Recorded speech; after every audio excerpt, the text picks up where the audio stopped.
Assalamualaikum warahmatullahi wabarakatuh. Salam sehat dan bahagia. Pada video kali ini saya akan berbagi praktik baik terkait dengan kepemimpinan saya sebagai kepala sekolah dalam rangka mendukung pembelajaran berdiferensiasi di sekolah. Salah satu keunikan dari implementasi kurikulum Merdeka adalah penerapan pembelajaran berdiferensiasi di kelas. Assalamualaikum, Bu.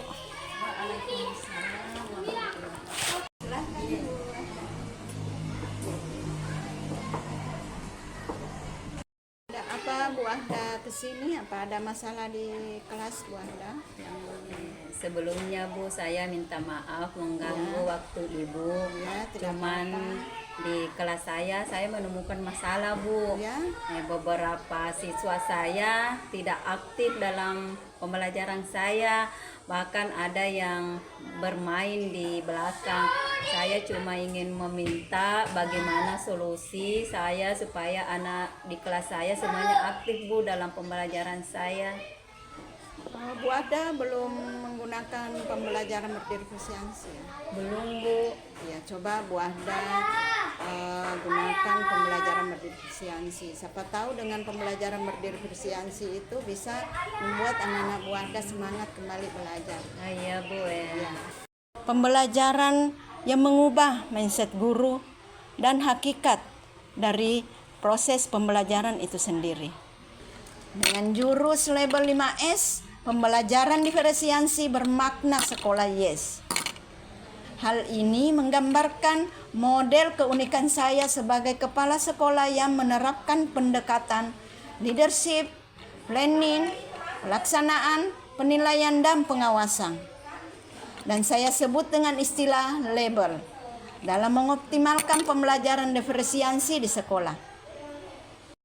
Dan dari refleksi hasil yang saya lakukan, ditemukan bahwa sebagian besar guru belum mampu secara optimal melaksanakan pembelajaran berdiferensiasi di kelas. Hal ini dikarenakan guru belum memiliki pemahaman yang baik tentang pembelajaran diferensiasi itu sendiri. Sehingga implementasi pembelajaran diferensiasi tidak berjalan dengan baik di kelas. Dan juga sebagian besar guru belum memahami dan melaksanakan asesmen diagnostik sehingga pembelajaran yang dilaksanakan tidak terarah dan tidak sesuai dengan kebutuhan karakteristik dan keunikan murid. Selanjutnya, tahap perencanaan. Pada tahap ini saya bersama guru di sekolah berdiskusi dalam rapat dengan guru untuk membahas masalah tersebut. Dan secara bersama-sama mendesain rencana perbaikan agar pembelajaran diferensiasi yang efektif dapat terwujud di SD Negeri 82 Tokinjong. Dan dari rapat disepakati bahwa sekolah perlu memberikan penguatan pemahaman guru, baik itu berupa in-house training, coaching, monitoring, dan evaluasi serta supervisi guru. Baik itu supervisi administrasi pembelajaran maupun supervisi kelas, khususnya terkait dengan pembelajaran diferensiasi. Selanjutnya, tahap aksi.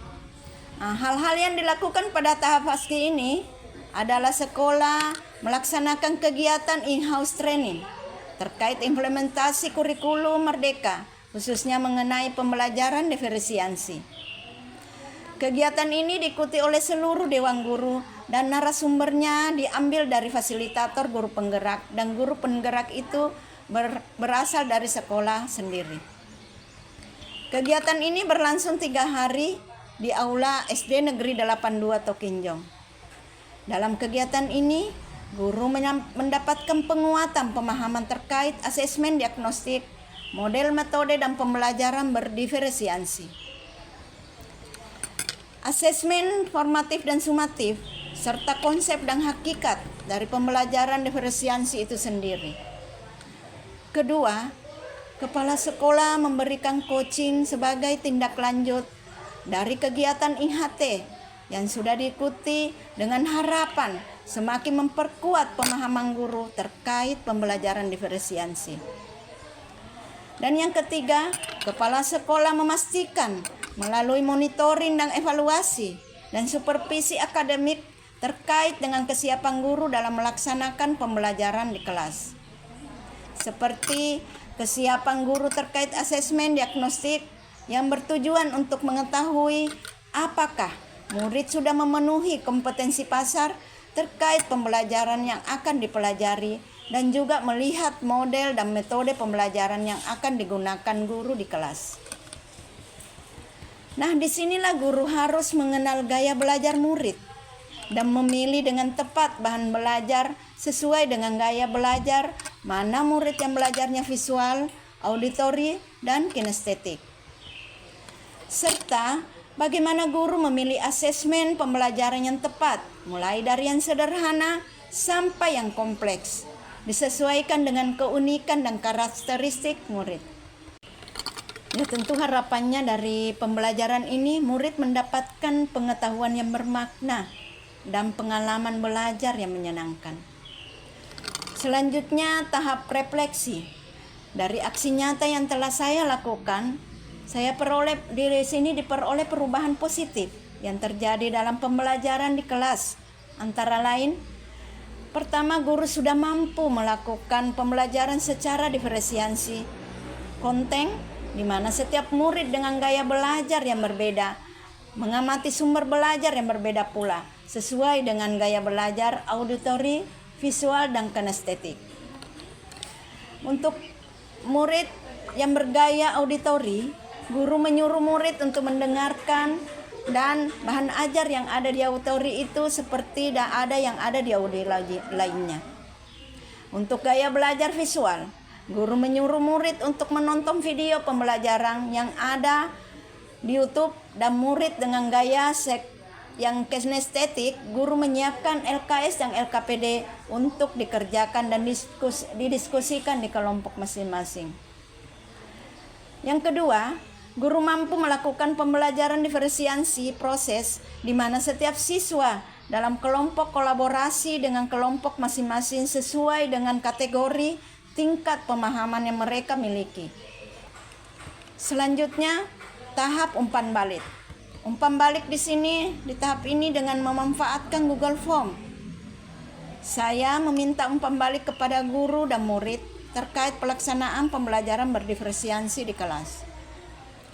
Kegiatan ini bertujuan untuk memperoleh informasi terkait hal-hal yang perlu diperbaiki dari tingkat dan apa yang sudah baik dilakukan dan dapat dijadikan sebagai bahan perbaikan guna perencanaan dan pelaksanaan pembelajaran berdiferensiasi yang lebih baik ke depan.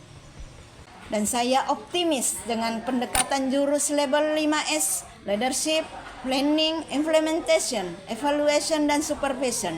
Pengelolaan pembelajaran diferensiasi di sekolah dapat berjalan dengan baik dan menghadirkan pengalaman belajar yang menyenangkan, pengetahuan yang bermakna, dan prestasi murid yang lebih membanggakan. Meskipun bulan berukuran kecil, bayangan bulan mampu melingkupi cahaya matahari sepenuhnya.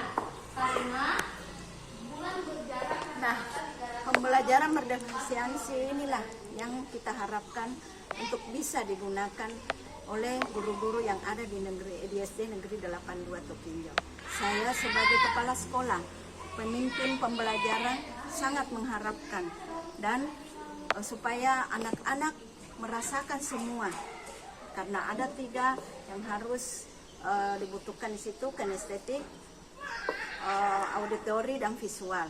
Nah, inilah pembelajaran berdiferensiasi sangat cocok untuk digunakan guru-guru di SD Negeri 82 Tokinjo.